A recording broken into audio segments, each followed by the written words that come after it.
it's very confusing and quite scary to start telling an emotional story in reverse, because normally you have the benefit of taking the audience on a journey to the what will happen in the end, and we were going, well, this happened. So then you have 90 minutes to go, please don't turn off. But one thing that intrigued me about this was the fact that it forced you, I hope, and it did when I read Paula's screenplay, to ask the question, why did this happen? How did this happen? And that was kind of a hook for me. And I suppose, I hope we managed to succeed that, because succeed in making it interesting enough. Well, not that many people walked out, but actually I did, but I needed the toilet. But that was what was the main hook for me, really, was that and the very strong characters in it. So it was important for me. And in fact, when we were shooting, I got the script assembled in story order, so I never forgot what happened to them in real terms, because I'm a bit thick like that. The case. Harry, what was it like for you? What drew you to the project and about Duncan? Because he's quite the pain character in this. He's a pain, yeah. He's not a pain, he's the pain character. As Richard just said, they're all such strong characters, and the world had been created so amazingly by Sarah and then Paula. And I think as an actor as well, you quite often do a project and then you're fascinated by what went before or what comes after. And this, you kind of get to do what goes before and what comes after as well. And just the kind of the wars within a war was really fascinating as a kind of, a structure. And there were just so much humanity and so much struggle and so much love as well. So it was just, a pleasure. And as soon as I met Richard, I wanted to work with him as well. So perhaps you'll work with him again now as well. Don't know. Probably not.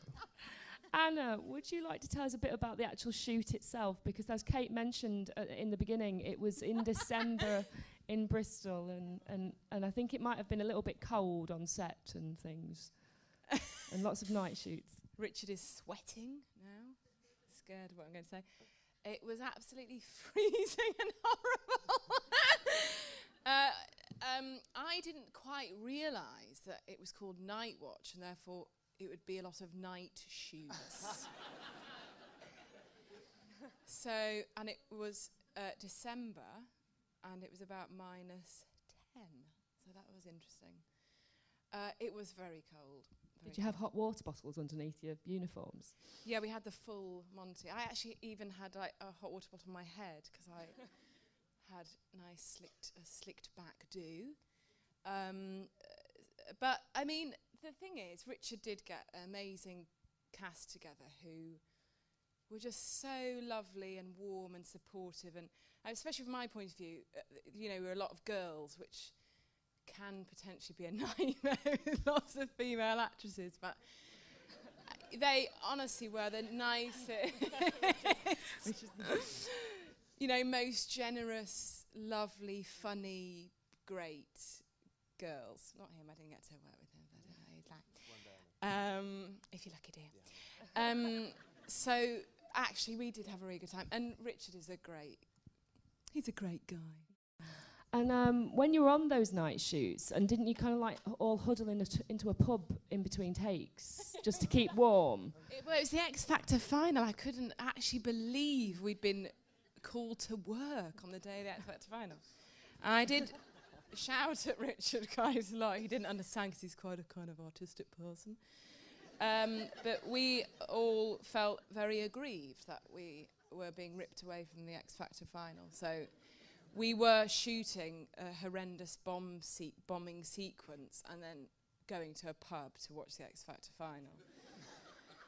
And it was in quite a rough part of Bristol. So we're in this pub. They were really sweet people. They really liked that. Oh, come in, and they really welcomed us in.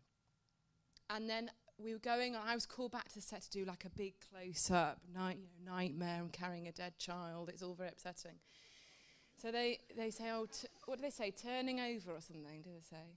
They say turn over before they're about to say action. So I was really getting prepared. And this little lady ran out of the pub with a fag hanging out of her mouth. She went, just to let you know, the band's out, but that girl's still in, okay? And And then they went, action. I was like, waste of time. So you stayed in that moment. That is a lesson in trying to concentrate when you are at work, which I find quite difficult, as Richard knows. Paul, can you just talk a bit more about writing a story backwards? Did you actually, write it backwards, or did you kind of not write it backwards? I mean, you didn't start at the end and then, but did it mean that you had to be in a different emotional place? Well, I mean, Sarah was responsible for the structure. As ever in a dramatisation, it's very much what you leave out, and I'm sure that has been pretty gutting for her. That some people who are devotees of the book. I did also dramatise something called Small Island, and I was told after I'd done that apparently that was an iconic book, and I really relieved I didn't know that when I did it, and I actually didn't really know that until I started this, and then started getting all sorts of letters from people saying I can't believe.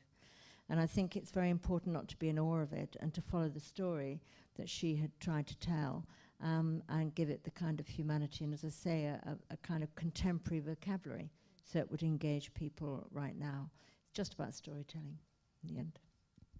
Okay, well, I thank you all for coming along this evening and for taking part in this Q&A. Thank you all for being here and throwing any questions out.